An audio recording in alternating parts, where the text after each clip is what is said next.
Hello, everyone, and welcome to our Facebook Live conversation with Corey DeAngelis, Senior Fellow at American Federation for Children and School Choice Guru. We are here this week celebrating National School Choice Week, and we've decided Corey and I have lots of conversations about school choice here at IWF and also over at IWN. And this week we decided we're gonna focus on dispelling school choice myth. There are a lot of things out there that are just untrue about school choice, about education freedom. And Corey DeAngelis is the guy to tackle those myths and to explain what is true about education funding, about empowering families, about funding students, not systems. So welcome, Corey. Thanks for joining us. Hey, Jenny, thanks for having me. Well, I know that you're really busy during National School Choice Week, a man in demand with events happening all around the country. And at IWF, we're happy to be celebrating this week, both at the nation's capital with a Capitol Hill rally with students and members of Congress. And then we'll also be celebrating in Arlington, Virginia with a special event to wrap up National School Choice Week on January 28th. We hope that people will join events that are happening around the country and follow along as these things unfold on social media. Corey, the reason I wanted you to join me today to talk about myths is that you literally wrote the book, Tackling School Choice Myths. So there you are, setting the record straight on education freedom, School Choice Myths. And this was a book that you edited with Neil McCluskey. So thank you for tackling the misconceptions out there in book form. Let's do it in video and audio form today. I've got a document here that you've put together, and we can share with people if they're interested in taking a look at it. And I want to walk through a number of the claims and responses that you've put in this document. The first one is one that we hear all the time, and that is that school choice defunds public schools. For many people, when they say that, that's the end of the argument. How could you support school choice? You're defunding public schools. How do you respond, and how do you recommend that legislators and school choice advocates respond to that? The money doesn't belong to the government schools. Education funding is meant for educating children, not for propping up and protecting a particular institution, whether that's a public or a private institution. The money doesn't belong to the buildings. It belongs to the students and their families. School choice doesn't defund public schools. If anything, public schools defund families. School choice initiatives just return that same money to the hands of the rightful owners, or at least the intended beneficiaries of that funding, the students and their families. My other response is a rhetorical question we all know the answer to, and that the other side doesn't want to admit, is that it's just basically, well, why would this happen? Why would giving families a choice defund the public schools? That the public schools are so great, they shouldn't lose any money at all. So essentially, the other side is admitting that they understand families aren't happy with what they're getting for whatever reason in the current system. It's an admission of failure. That's an argument for choice, not against it. The other response that they could have to that question is they might say, well, the public schools are actually better than the private schools, but these are low-income families we're talking about, and they just might not know that the public schools are just vastly better than the private schools. So they're going to be fooled by advertisements from the private schools, which is the worst argument I've heard against school choice. This blows up in their face better than the other response because it is the paternalistic argument against school choice. The reality is parents of all backgrounds generally care and know more about their kids' education needs than bureaucrats sitting in offices hundreds of miles away. The third response to this ridiculous argument that you hear from the teachers unions over and over again, well, one, they're admitting that they see kids as dollar signs. All they care about them is the money. But then two, which is part of my third response to this, is that only about half of the funding follows the child with school choice initiatives. These are bills passed at the state level. It's the state funding that follows the child. Government schools are funded by state, local, and federal dollars. State is about half. In Iowa, for example, Governor Reynolds proposed a universal education savings account program. I think Iowa will be the third state with universal school choice for all families of all backgrounds. But in Iowa, the government schools spend about $15,000 or $16,000 per student. The state level funding is only about $7,600 per student. So when a student leaves with the funding, the government schools get to keep about $7,000 or $8,000 per student for someone who's no longer there. Just imagine if you stopped shopping at Walmart or Safeway and you wanted to start shopping at Trader Joe's, for example, and Walmart got to keep half of your grocery funding each week. That would be a great deal for Walmart. It wouldn't make any sense, but that's how school choice programs operate. It's similarly a fantastic deal for public schools that they get to keep any money at all for students they're no longer educating. They get to keep thousands of dollars per kid even after the kid leaves. So that means mathematically on a per student basis, they end up with higher per student revenues and expenditures. This doesn't defund the public schools. They end up more well-funded per student. Right. Okay. So that myth, enough of that. And people should just stop saying that altogether, or they'll face I want to hit the next myth you're about to ask me because it's so related, which is, well, if you defund the public schools, or if you choose another school, for whatever reason, this is going to destroy the public schools or dismantle public education as we know it. I mean, it's part of my document. Right. Maybe I'll stop after this one and let you come back. But the reality is competition is a rising tide that lifts all boats. We have 29 studies on this now. The latest one came out of Ohio just a few weeks ago. 26 of the 29 studies find statistically significant positive effects of private school choice competition on the outcomes in the public schools. School choice is a rising tide that lifts all boats. Competition works in higher education and pre-K and every other industry, and it also works as well in K through 12 education. This doesn't destroy the public schools. It makes them better. Right. So a lot of times when we're talking about school choice, we think about saving that kid and empowering that individual parent. But what you're talking about is improving education overall. All students are going to benefit. And that's not a theory. That is something that's been proven time and time again. And like you mentioned, there was a recent study out of Ohio on that. Okay. So let's assume the evidence wasn't on our side. If giving families a choice destroyed the public institutions, well, what does that tell you about those institutions? That's still not an argument against allowing families to choose. It's like, just because the Titanic is sinking doesn't mean we shouldn't allow people to use the lifeboats. That's basically their argument, that everybody must go down with the ship. Right. I wanted to touch on that Iowa proposal for education savings accounts or universal school choice. You mentioned it would be the third state. So something that we talk about a lot in the school choice community, but we just want to make sure that listeners are aware of. Arizona has a universal education savings account. They call them empowerment scholarship accounts out there, ESA, that the program's been in existence for 10 years, but it expanded to universal eligibility last year, meaning 1.1 million K-12 students are eligible for that this year. Last I heard, I think about 45,000 students are now participating, but we anticipate that's going to grow. Mm-hmm. West Virginia has a brand new education savings account program. They call it Hope Scholarships. That's just now launching.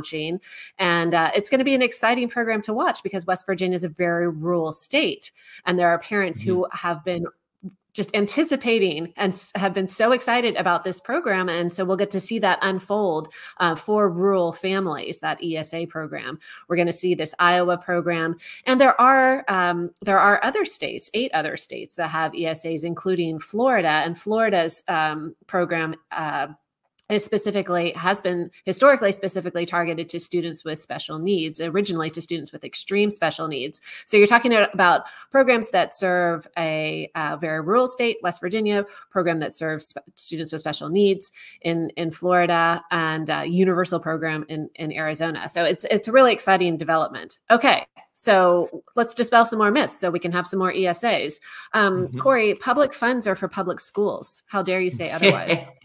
There's no such thing as public funds. It's taxpayer funding. Those are private dollars that are confiscated from private citizens, and they should be able to get that money back to use as they see fit. But the better response is to just point out that the opponents of education freedom are being logically inconsistent. We use so-called public dollars for private everything else, and the same people repeating this stupid catchphrase support all those other programs. Think about higher education. We have public taxpayer dollars for Pell Grants that can be used at private universities, even religious universities.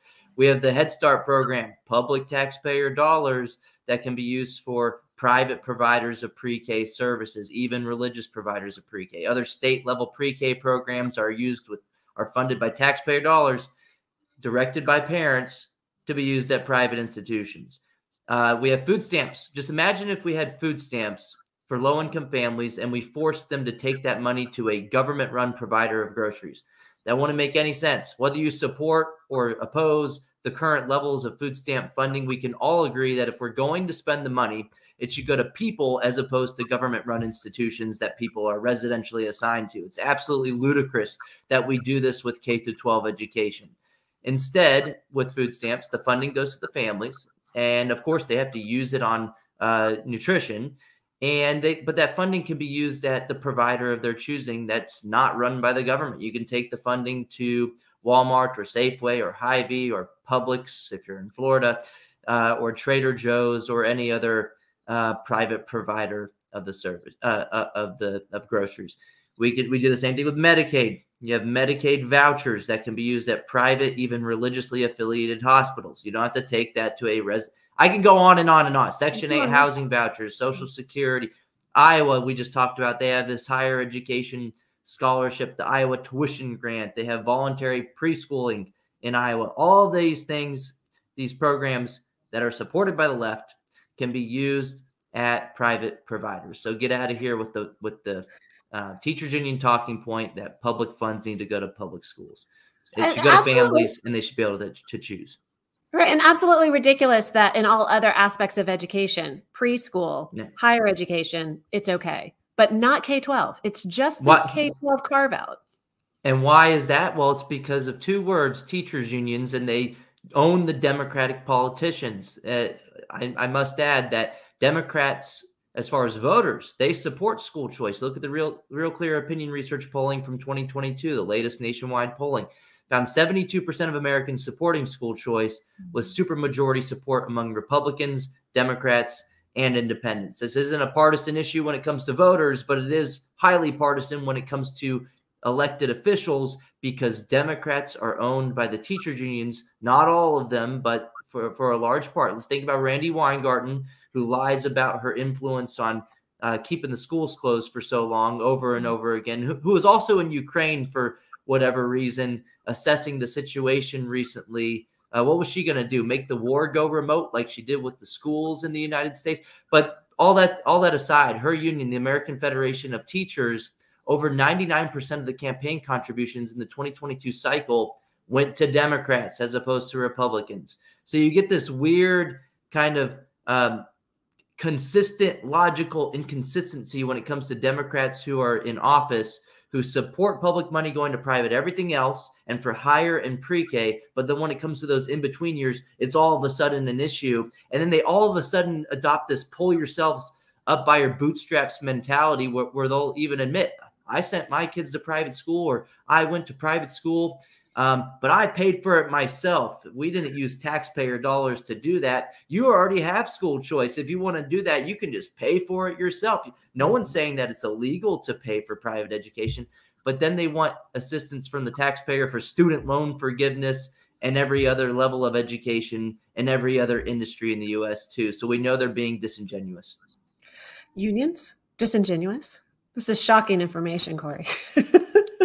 All right, so let's talk about the fact that families who can afford it can buy a house and send their kids to the residentially assigned good public school, or can pay for tuition and send their children to a private school without any problem. So that exists. But one of the claims out there is that school choice leads to inequities, as if the system isn't already inequitable. They're explaining the current system. We have segregated government-run schools that force families to send their children to residentially assigned institutions, which segregates kids by income and by race as well. Mm-hmm. And the most advantaged already have school choice. They can already afford to send their kids to the best public schools by living in the areas that are assigned to those quote unquote public schools. We shouldn't even really call them public schools. This is why I like to call them government run schools. They aren't open to the public like a public park.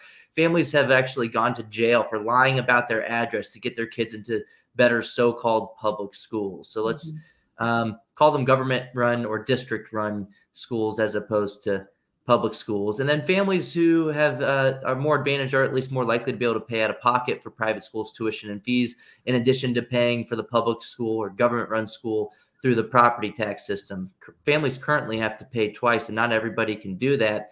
Funding the student directly with the $16,000 or so per student we spend in the government school system and allowing families to choose allows for more families from less advantaged backgrounds to have educational opportunities. So in that sense, school choice is an equalizer. And so look, the left shouldn't be against this if they're claiming to be for the least advantaged. Right. And this isn't a theory, right? We've been doing these private school choice programs for 30 years now.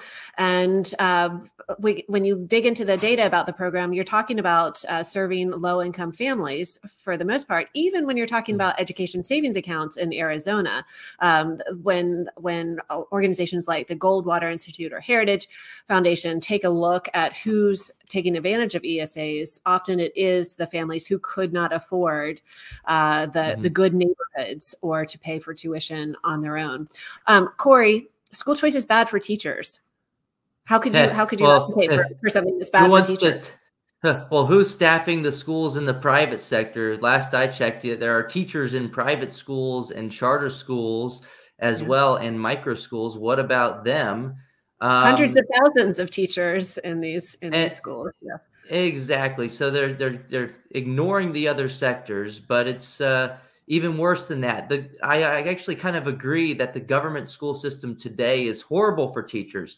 When you hear families and teachers complaining that they have to pay out of pocket for supplies each year, I do feel kind of bad for them in some cases when it's actually the case. But the problem isn't with their competition. The problem is with their employer that happens to be a monopsony in the labor market, which is a monopolist that has no incentive to spend additional dollars wisely. So what do they do when they get more money each and every year, which they do? Pull up the graphic that I sent you earlier. Since 1970, per pupil education expenditures have increased by about 152% after adjusting for inflation since 1970. But teacher salaries in real terms, after adjusting for inflation, have only increased by 8% in the U.S. Where's all the money going? You can take it down. It goes towards administrative bloat and staffing surges.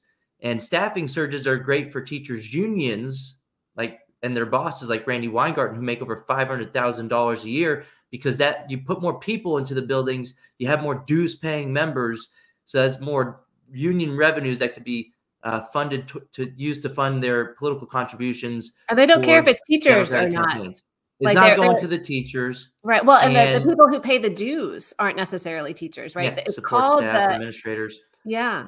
It's called the AFT, American Federation for Teachers, or the NEA, National Education Association. But the members can be anybody in the district. In a lot of places, that's not teachers who are funding these unions. So the unions aren't actually advocates for teachers, and they certainly aren't advocates for students and families. As we're walking through these myths, let's talk about two big ones that are relevant to the ESA education savings account debates that are happening in in state legislatures right now. One is that school choice would defund rural schools. And those families don't have any other choices. Which one is it? Yeah. Yeah, I wrote about this in the Wall Street Journal. I said that both these things can't be true, but they can both be false, and they are false.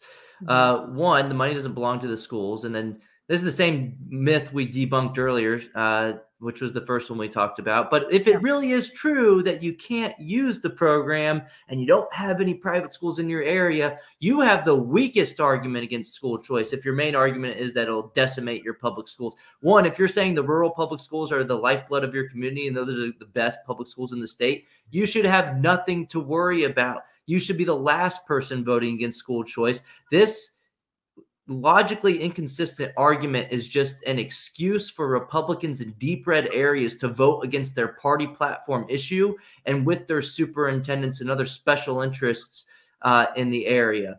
But the reality is families in rural areas can benefit from school choice too. They can use education savings accounts for private school tuition and fees if there's one in the area. And I think there are more private schools in rural areas than is commonly discussed.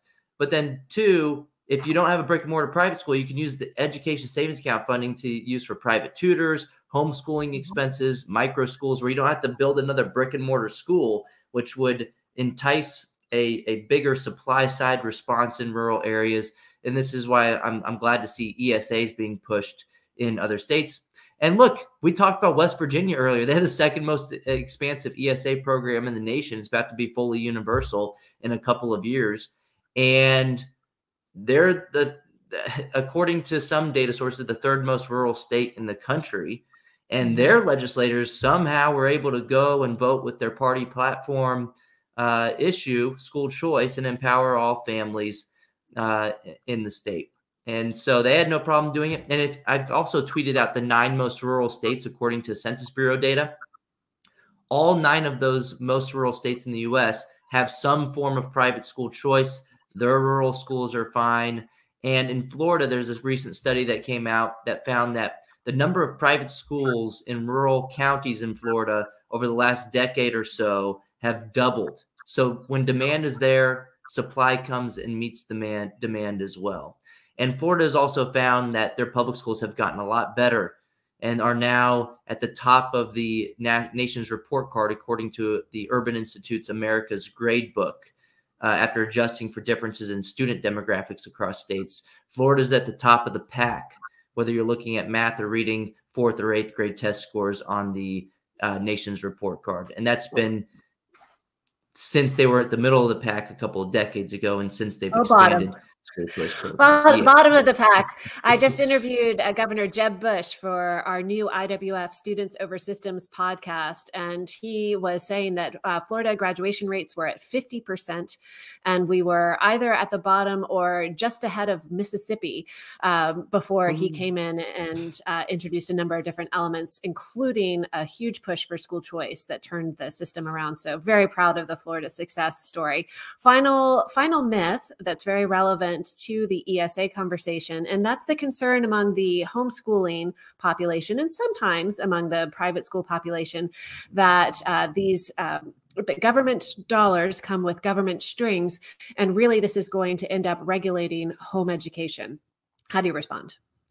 Well, one, read the bill. A lot of these bills have explicit language saying that the private provider won't be an arm of the government. They won't have any control. The government won't have any control over the curriculum, creed, or mission or admissions policies of the private education providers. So the bill language is important, and you should be looking for that to preserve education freedom in the private sector. But at the end of the day, the overarching argument is making perfect the enemy of the good, or missing the forest for the trees. We should take incremental victories as a step in the right direction, even if they aren't perfect. The reality is most families are stuck in failing government-run schools today without an exit option. No private school choice program has ever forced any families to take the funding. And so every single family should have the decision to make for themselves. They should be able to weigh the costs and benefits of taking the funding, and they should be able to make that decision for their own families. But you shouldn't tell other families whether they should have the decision to make that to accept the funding or not. Absolutely. So Thomas Sowell also said that there are no solutions, there are only trade-offs, and every policy prescription as well as the status quo have a set of costs and benefits. And the people making this argument, fear-mongering about school choice, are just focusing on one potential cost that could happen in the future while ignoring the guaranteed cost of cementing the status quo. And that's not the best way to look at it. And we've also seen, who we've talked about earlier on this podcast, Randi Weingarten, the AFT president, making the same argument. Is she making this argument because she's a libertarian or she hates government intervention? No, she's a socialist who loves government intervention. She's not making this argument because she's concerned about the autonomy of private education providers. She knows that if the argument takes hold, she will keep her gravy train going by forcing your kids into her government institutions that she staffs. And so if you're on the side of Randy Weingarten on this, you're probably on the wrong side. And look, yes, so everybody should be able to make that decision for their own kids. Right. And from an IWF perspective, we do agree that, like, read the bill, and sometimes they're bad bills. So express your concern if there are like onerous regulations in the bill. Also be aware of the fact that in any legislative session, there are going to be multiple bills that are introduced. So make sure that you and your fellow advocates are backing like the good bill that's written with these considerations in mind. And from an IWF perspective, we understand that homeschooling is a very important and valuable option in the country, and it's a growing choice that parents are making, and we do want it to be protected.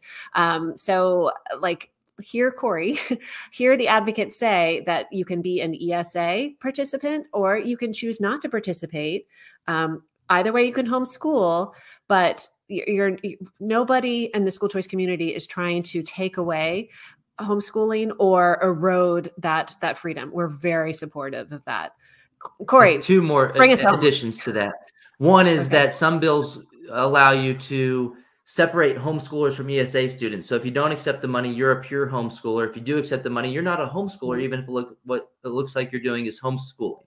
So that is to reduce the likelihood of any regulatory spillover in the future. This is what happened in Arizona. And so I think some homeschool groups have been happy with this, to know that under the law, if you accept the funding, you are not defined as a homeschooler, again, to prevent regulatory spillover. And then my second and final response to this, it's not just the second, there are probably 4 others, is that, look, some people argue that, well, even if they don't regulate it today, they may regulate it tomorrow. This is a fear-mongering, slippery slope argument that applies to the status quo, and it's more likely to happen.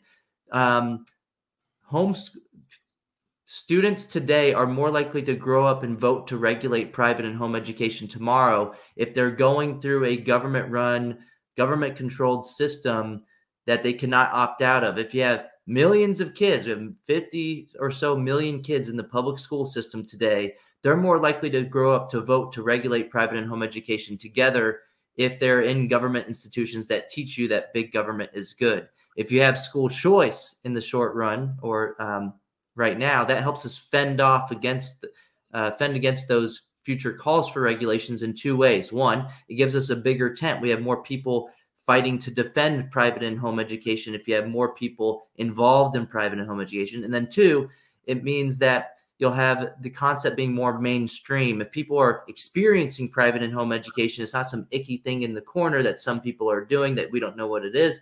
If more people are experiencing this, it's more mainstream. The rest of society will be less likely to call to regulate private and home education in the future. So we should, again, take this incremental victory as a win. We got to take the W, or else we're going to be stuck with the L. And there is no such thing as utopia. I understand the concerns of the private and home education community, but this is a choice. We got to read the bill. We don't want to be on Randy Weingarten's side. And the government can regulate private and home education without school choice. So we might as well take the incremental victory to reduce the likelihood of regulation in the future. Oregon outlawed private education in 1922 without school choice. Thankfully, that was found unconstitutional in 1925 in Pierce versus Society of Sisters, where the court said that the child is not the mere creature of the state. All right, Corey, I am convinced these school choice myths have been dispelled. I think that we should fund students, not systems. What do you think? Let's go. That's the only way to move forward. And thankfully, this week and started last week, I mean, Florida introduced the bill for universal school choice. We have Iowa pushing to replicate Arizona as well. Red states in particular are engaging in friendly competition. And that's the kind of competition that I can get behind, because the result is that it will empower all families across the nation in due time to have a choice in their child's education. Awesome. All right. Well, I am happy to be celebrating National School Choice Week with you. Thank you for all that you're doing. And thank you for joining us here today, Corey.